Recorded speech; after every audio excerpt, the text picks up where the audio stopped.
বাংলাদেশ জাতীয়তাবাদী দল বিএনপির ভারপ্রাপ্ত চেয়ারম্যান তারেক রহমান কর্তৃক ঘোষিত রাষ্ট্র কাঠামো মেরামতের ৩১ দফা কর্মসূচি বাস্তবায়নের লক্ষ্যে শত শত নেতাকর্মী ও মোটরসাইকেল শোভাযাত্রা নিয়ে ব্যাপক গণসংযোগ ও লিফলেট বিতরণ করেছেন কুষ্টিয়ার কুমারখালী উপজেলা যুবদলের আহ্বায়ক অ্যাডভোকেট জাকারিয়া আনসার মিলন।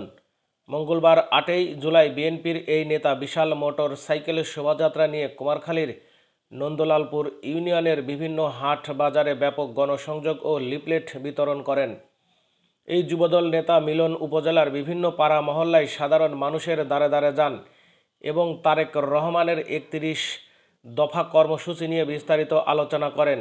এ সময় তিনি জনগণের মাঝে ৩১ দফা সম্বলিত লিফলেট বিতরণ এবং এই ৩১ দফার গুরুত্ব ও প্রয়োজনীয়তা তুলে ধরেন।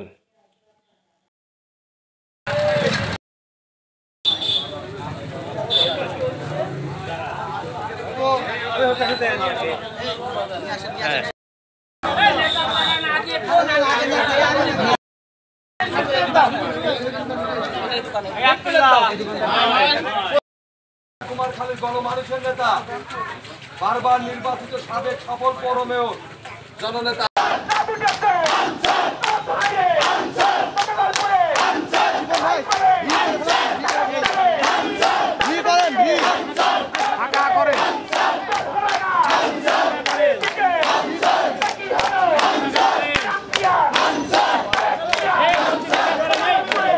বারবার নির্বাচিত সাবেক সফল পৌর মেয়র কুমারখালী ধানের শীষের কাণ্ডারে কুষ্টিয়া জেলা বিএনপির সম্মানিত যুগ্ম আহ্বায়ক, কুমারখালী উপজেলা বিএনপির আহ্বায়ক আলহাজ নুরুল ইসলাম আনসার প্রামাণিকের নির্দেশ ক্রমে আমরা আজকে প্রতিটা প্রোগ্রাম সফল করতে পেরেছি।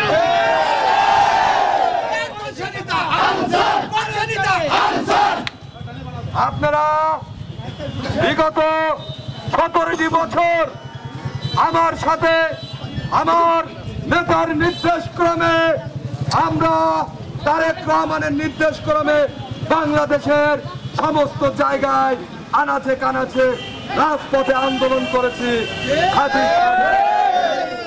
এবং আমার সাথে এখানে যারা আছেন প্রত্যেকটি নেতৃবৃন্দ একাধিক মামলার আসামি।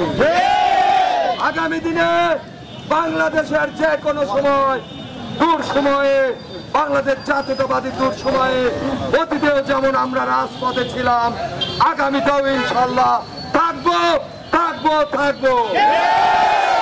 নেতৃবৃন্দ, আজকে নন্দলালপুর ইউনিয়নের লিফলেট বিতরণ অনুষ্ঠানে আপনারা সকলে স্বতঃস্ফূর্ত অংশগ্রহণ করার জন্য আপনাদের প্রিয় নেতা কুমারখালীর গণমানুষের নেতা আলহাজ নুরুল ইসলাম আনসার প্রামাণিকের পক্ষ থেকে কুষ্টিয়া জেলা বিএনপির সম্মানিত আহ্বায়ক জনাব কুতুবউদ্দিন আহমেদের পক্ষ থেকে কুষ্টিয়া জেলা বিএনপির সম্মানিত সদস্য সচিব প্রকৌশলী জাকির হোসেন সরকারের পক্ষ থেকে আমার পরিবারের পক্ষ থেকে অসংখ্য ধন্যবাদ জানিয়ে আমার বক্তব্য শেষ করছি। খোদা হাফেজ। বাংলাদেশ জিন্দাবাদ।